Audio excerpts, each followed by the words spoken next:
যুদ্ধ হচ্ছে 1000 কিলোমিটার দূরে, কিন্তু আপনার পকেট পুড়তে পারে কাল থেকেই। ভাবুন তো, পেট্রোল 200 টাকা হলে আপনার জীবন কতটা বদলে যাবে। এই ভিডিও না দেখলে হয়তো আপনি বুঝতেই পারবেন না ইরান আর ইসরায়েল যুদ্ধ করলে বাংলাদেশ কেন কাঁপবে, কত বড় ঝুঁকিতে আছে বাংলাদেশ।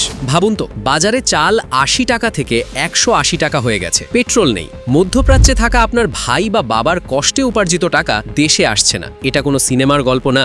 ইরান আর ইসরায়েলের মধ্যে যদি পুরোদমে যুদ্ধ শুরু হয়, তবে এটাই হবে বাংলাদেশের বাস্তবতা। বাংলাদেশের কোটি কোটি মানুষের জীবন ওলটপালট হয়ে যাবে, আর মিডিয়া এই কথাটা এত সহজে বলছে না। আপনি ভাবছেন ইরান ইসরায়েল যুদ্ধের সাথে বাংলাদেশের কি সম্পর্ক? ভুল করছেন। এই যুদ্ধ আমাদের দরজায় আগুন লাগাতে পারে। কিভাবে? চলুন ভেঙে বলি। মধ্যপ্রাচ্যের দুই শক্তিশালী দেশ ইরান আর ইসরায়েল, দুজনের সম্পর্ক বহু বছর ধরে আগুনের মতো জ্বলছে। ইরান আর ইসরায়েলের আসলে কেন এত শত্রুতা? এটা হঠাৎ করে হওয়া ঝামেলা না। এই দুই দেশের মধ্যে শত্রুতা চলছে দশকের পর দশক ধরে। ইসরায়েল মনে করে ইরান তার সবচেয়ে বড় হুমকি, আর ইরান মনে করে ইসরায়েল মধ্যপ্রাচ্যে তার শত্রুদের হাতিয়ার। 2024 সালে ইরান সরাসরি ইসরায়েলে 300টিরও বেশি ড্রোন ও মিসাইল ছোড়ে। এর আগে কখনো এটা হয়নি। এটা ছিল ইতিহাসের প্রথম সরাসরি ইরানি হামলা। এরপর ইসরায়েলও পাল্টা হামলা করে। এই যুদ্ধ এখন শুধু দুই দেশের না, এর মধ্যে আছে আমেরিকা, রাশিয়া, চীন, সৌদি আরব। কিন্তু প্রশ্ন হলো, এই যুদ্ধে বাংলাদেশ কোথায়? আমরা তো কাউকে মিসাইল মারিনি, তাহলে আমরা কেন ভুগব?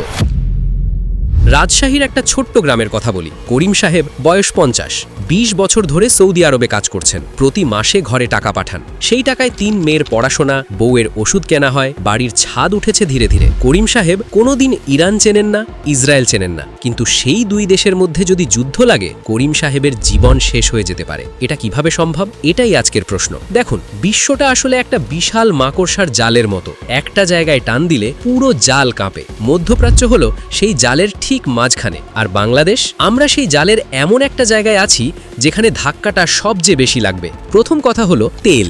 না, রান্নার তেল না, পেট্রোল, ডিজেল, সেই তেল। আমাদের তেল আসে সৌদি আরব, ইউএই, ইরাক থেকে, মানে মধ্যপ্রাচ্য থেকে। তেলের দাম বাংলাদেশের সবচেয়ে বড় দুঃস্বপ্ন। ইরান ইসরায়েল যুদ্ধ ছড়িয়ে পড়লে হরমুজ প্রণালী বন্ধ হয়ে যেতে পারে। হরমুজ প্রণালী কি? এটা একটা সরু সমুদ্রপথ। কতটা সরু? মাত্র 33 কিলোমিটার চওড়া, কিন্তু পৃথিবীর 20 ভাগ তেল এই পথ দিয়ে যায়। একদিনের জন্যও যদি এই পথ বন্ধ হয়, পুরো পৃথিবীতে তেলের দাম এমনভাবে লাফাবে যেটা আমরা আগে কখনো দেখিনি। তেলের দাম রাতারাতি দ্বিগুণ হয়ে যাবে। যুদ্ধ মানেই তেল সরবরাহ বন্ধ, জাহাজ চলাচল ঝুঁকিপূর্ণ, পরিবহন খরচ বাড়ে, বিদ্যুৎ উৎপাদন খরচ বাড়ে, সব পণ্যের দাম বাড়ে। অর্থাৎ আপনার রান্নাঘরে আগুন, খরচ বেড়ে যায়। একটা উদাহরণ দিই, 2022 সালে রাশিয়া ইউক্রেন যুদ্ধের সময় কি হয়েছিল মনে আছে? বাংলাদেশে ডিজেলের দাম 1 লাফে 42% বাড়িয়ে দেওয়া হয়েছিল। লোডশেডিং হয়েছিল 14 থেকে 16 ঘন্টা, কারখানা বন্ধ হয়েছিল, সাধারণ মানুষ রাস্তায় নামতে বাধ্য হয়েছিল। এবার ভাবুন, ইরান ইসরায়েল যুদ্ধ হলে সেটা রাশিয়া ইউক্রেনের চেয়ে অনেক বেশি ভয়ঙ্কর হবে। এখন পর্যন্ত শুধু তেলের কথা বললাম, কিন্তু আরও কয়েকটা ভয়ঙ্কর বিপদ বাকি আছে। আর শেষের বিপদটা এমন যেটা সরাসরি তোমার পরিবারকে আঘাত করবে। 1 নাম্বার বিপদ হলো ডলার সংকট, অর্থাৎ টাকার পতন। বাংলাদেশের অর্থনীতি দাঁড়িয়ে আছে দুই জিনিসের ওপর, রপ্তানি আর রেমিটেন্স। ইউরোপ আর আমেরিকার ক্রেতারা অর্ডার কমিয়ে দিতে পারে। তেলের দাম বাড়লে আমদানি বিল বাড়বে, মানে ডলার যাবে বেশি, আসবে কম। ফলাফল, ডলারের দাম বাড়বে, টাকার মান কমবে। আপনি কি মনে করতে পারেন 2023 সালের ডলার সংকট? ব্যাংকের সামনে লাইন, এলসি আটকে গেছে। ভাবুন এবার যদি সেটা আরও ভয়াবহ হয়। নাম্বার 2, রেমিটেন্স বা প্রবাসী আয়। প্রবাসীদের কান্না, দেশে ফিরে আসার গল্প। বাংলাদেশের অর্থনীতির একটা বিশাল স্তম্ভ হলো রেমিটেন্স। প্রায় 1 কোটি বাংলাদেশি মধ্যপ্রাচ্যে কাজ করে। সৌদি আরব, দুবাই, কাতার, কুয়েত, ওমান। প্রতি বছর তারা দেশে পাঠায় প্রায় $20 বিলিয়ন। এই টাকায় কি হয়? ছেলেমেয়ের পড়া, বাড়ি তোলা, বিয়ে দেওয়া, বাবা মায়ের চিকিৎসা। এই টাকা শুধু টাকা না, এটা কোটি পরিবারের স্বপ্ন। এখন যুদ্ধ হলে কি হবে? মধ্যপ্রাচ্যে নির্মাণ কাজ বন্ধ হবে, কোম্পানিগুলো কর্মী ছাঁটাই করবে, অনেক দেশি বিদেশি শ্রমিকদের ফেরত পাঠাবে। করোনার কথা মনে আছে? 2020 সালে লাখ লাখ প্রবাসী দেশে ফিরে এসেছিল খালি হাতে, বিমানবন্দরে কাঁদতে নেমেছিল। আমি নিজে দেখেছি একজন মানুষ 20 বছর দুবাইতে কাজ করেছে, করোনায় চাকরি গেছে। গেছে, দেশে এসেছে 50,000 টাকা নিয়ে, সংসার চালানোর কোনো উপায় নেই। এখন ভাবো, করোনার চেয়ে বড় একটা যুদ্ধে একসাথে 3-4 লাখ মানুষ ফিরে আসছে, কোনো কাজ নেই, কোনো সঞ্চয় নেই, পরিবারে আয় নেই। এই মানুষগুলো কি করবে? হতাশা থেকে যা হয় সেটা শুধু একটা পরিবারে থাকে না, সেটা ছড়িয়ে পড়ে পুরো সমাজে। রেমিটেন্স কমলে বাংলাদেশের রিজার্ভে সরাসরি আঘাত লাগে, আর তখন সরকার কি করে? আমদানি কমায়, ডলার নিয়ন্ত্রণ করে, মানে বাজারে পণ্যের ঘাটতি শুরু হয়। যদি যুদ্ধের কারণে তার কোম্পানি বন্ধ হয়ে যায়, একটা পরিবার নয়, হাজার হাজার পরিবার বিপদে পড়বে। এরপরে আছে গার্মেন্টস ও রপ্তানি। বাংলাদেশের রপ্তানির 48% আসে গার্মেন্টস থেকে। আমাদের পোশাক কিনে মূলত ইউরোপ আর আমেরিকা। তাহলে মধ্যপ্রাচ্যের যুদ্ধে গার্মেন্টসের কে সমস্যা? সমস্যা হলো সাপ্লাই চেন।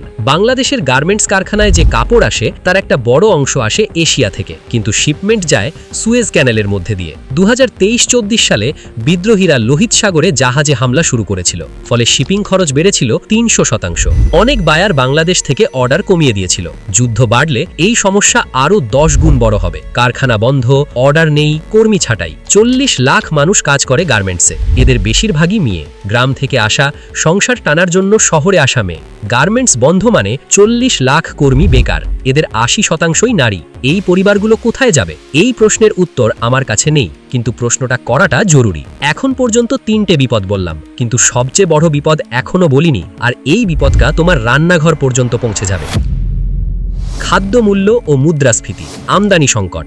বাংলাদেশ গম আমদানি করে, ভোজ্য তেল আমদানি করে। এই আমদানি হয় ডলারে, আর ডলারের দাম কোথা থেকে নির্ধারণ হয়? অনেকটাই তেলের বাজার থেকে। তেলের দাম বাড়লে ডলারের চাহিদা বাড়ে, টাকার মান কমে, বাজারে সব জিনিসের দাম বাড়ে। 2022 সালে রাশিয়া ইউক্রেন যুদ্ধ শুরু হওয়ার পর বাংলাদেশের ডিমের দাম বাড়লো, চিনির দাম বাড়লো, আটার দাম বাড়লো। যে মানুষটা দিনে 3 বার খায় সে দুবেলায় নামবে, যে দুবেলায় খায় সে এক বেলায় খাবে। এটা যেন না হয়, কিন্তু হওয়ার সম্ভাবনা আছে। আর সম্ভাবনার কথা জানলে প্রস্তুতি নেওয়া যায়। যুদ্ধ হলে শিপিং খরচ বাড়বে, বীমা বাড়বে, সমুদ্রপথ ঝুঁকিপূর্ণ হবে। এখন যদি মধ্যপ্রাচ্য অস্থিতিশীল হয়, 2 দিক থেকে চাপ, খাদ্যদ্রব্যের দাম বাড়বে এবং তখন সামাজিক অস্থিরতা শুরু হতে পারে।